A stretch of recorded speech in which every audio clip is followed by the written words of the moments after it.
खुलुमबाय स्टुडियाव दं आंखिलि ब्रह्म 2023 आरो 2024 मायथाइनि HSLC आनजाद आरो HS आनजादाव उथ्रिसारनो हानाय मेलेमजिबि फरायसाफोरनो राङारि हेफाजाब राननाय हाबाफारि मिसिं अट'नमास काउन्सिलनि दैदेननायाव दनं सानजारि नोगोर बियाबनि सिङाव थानाय फरायसाफोरनो बोसोरनि 2023 आरो 2024 मायथाइनि HSLC आनजाद आरो HS आनजादाव उथ्रिसारनो हानाय मेलेमजिबि फरायसाफोरनो राङारि हेफाजाब राननाय हाबाफारि लादों।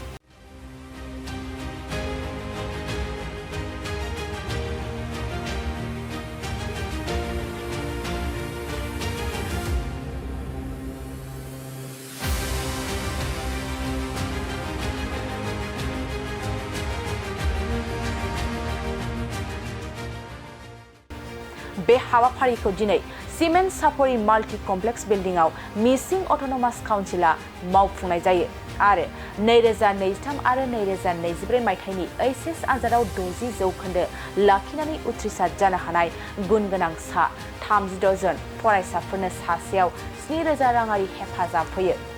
लोगोसेयैनो बोसोरनि 2024 मायथाइनि HSLC आनजादाव 60%निबो बांसिन नम्बर लाखिनानै उथ्रिसार जानो हानाय सा 46 जन फरायसाफोरनोबो सासेयाव 5,000 राङारि हेफाजाब होदों। मख'जाथावदि दिनैनि फरायसाफोरनि राङारि हेफाजाब राननाय हाबाफारिखौ धेमाजि जिल्ला परिषदनि बारग' सोद्रोमा सुबारानि बसुमतारिया आफादगिरिनि मासिखौ लानानै बे हाबाफारिखौ सामलायो।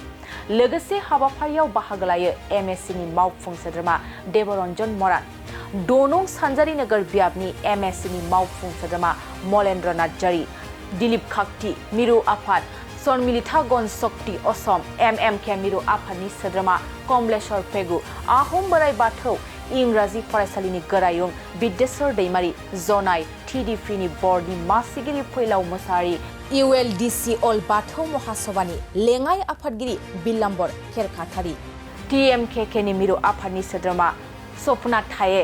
बेनि अनगायैबो बे हाबाफारियाव माहारियारि आफादफोरनि दैदेनगिरिफोर आरो समाज सिबियारि फोरोंगिरिफोर लोगोसे फरायसा आरो बिमा बिफाफ्राबो बाहागो लायो। चेनेलनिखौ गासैबो नायगिरि बिथांमोनखौ आरो रादाब बुथुमगिरि बिथांमोनखौ आंनि गोसो गोरबोनिफ्राय अननाय आरो मोजां मोननाय सिबिनायखौ जासिग्रोनाय जाबाय।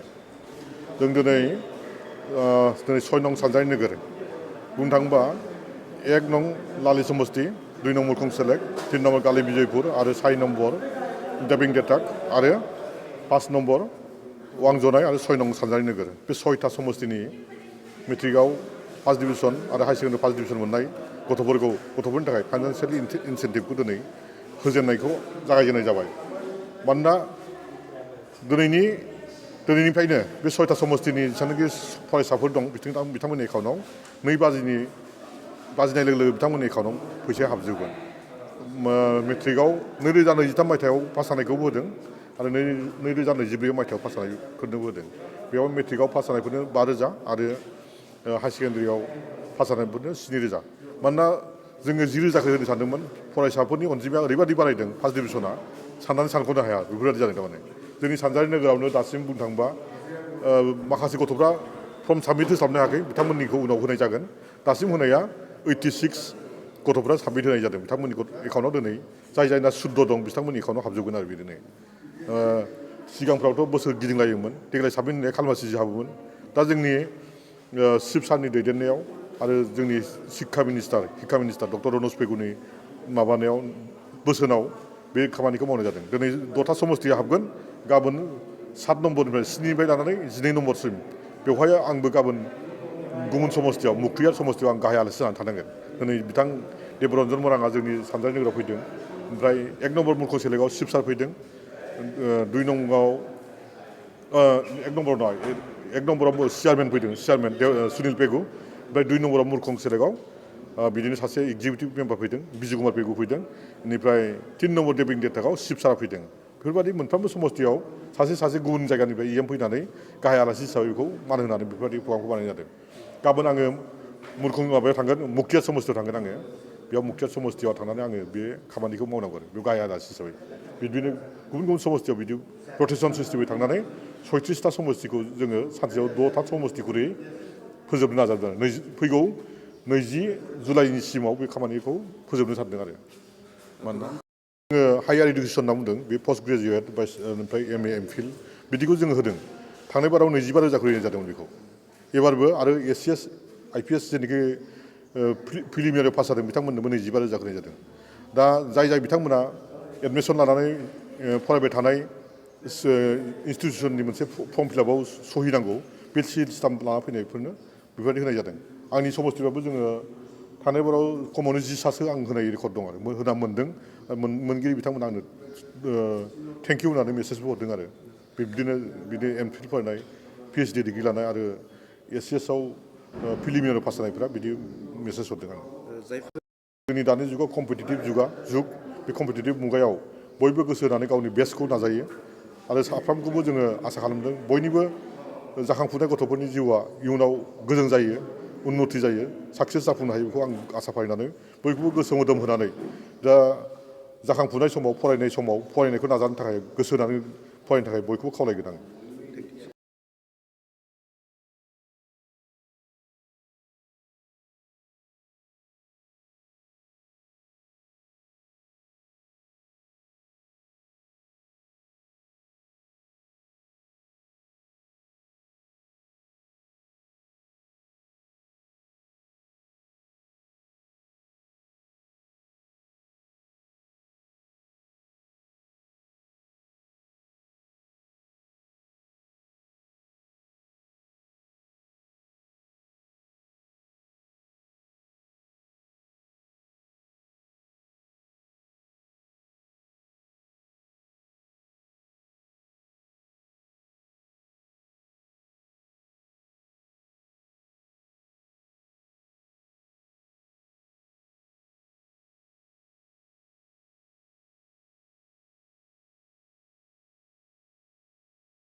गोजोनथाव खौरां नोंथांमोननि थाखाय लानानै फैदों MRM मेमोरियेल हस्पिटालाव गोबां बेमार फाहामथाय होनायनि खाबु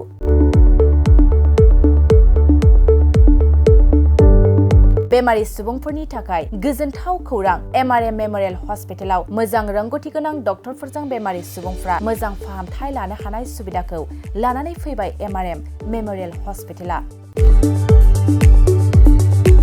क'क्राझार सहरनि पुलिस पइन्ट आरो अमश्री हटेलनि साखाथियाव थानाय बयजोंबो मिथिसार जानाय MRM मेमोरियेल हस्पिटाला गोबां फेसिलिटिस खाबुफोर फोसावदों MRM मेमोरियेल हस्पिटालनि फेसिलिटिफ्रानो जाबाय critical care medicine emergency medicine paediatrician pathologist general medicine diabetologist OBS and gynae cardiology general surgeon neurosurgery advanced laparoscopic ENT surgery department ophthalmologist surgical gastroenterologist neuropsychiatry onco surgery department dermatologist, orthopedics, residential medical officer, inter-facility unit, physiotherapy, radiologist, histopathological department, urologist, emergency department, CT scan, X-ray, pathology department, vaccinator department आरो MRM मेमोरियेल हस्पिटालाव 24 घन्टा जेब्लाबो खुलाय थागोन लांलाय लाबोलायनि एम्बुलेन्सनि सुबिदायाबो 24 घन्टा थागोन गोबां मिथिनो थाखाय नैबे 9854081948 936 550 2048 जानबुं नाम्बाराव फन खालामनानै नोंथाङा मिथिनानै लानो हागोन।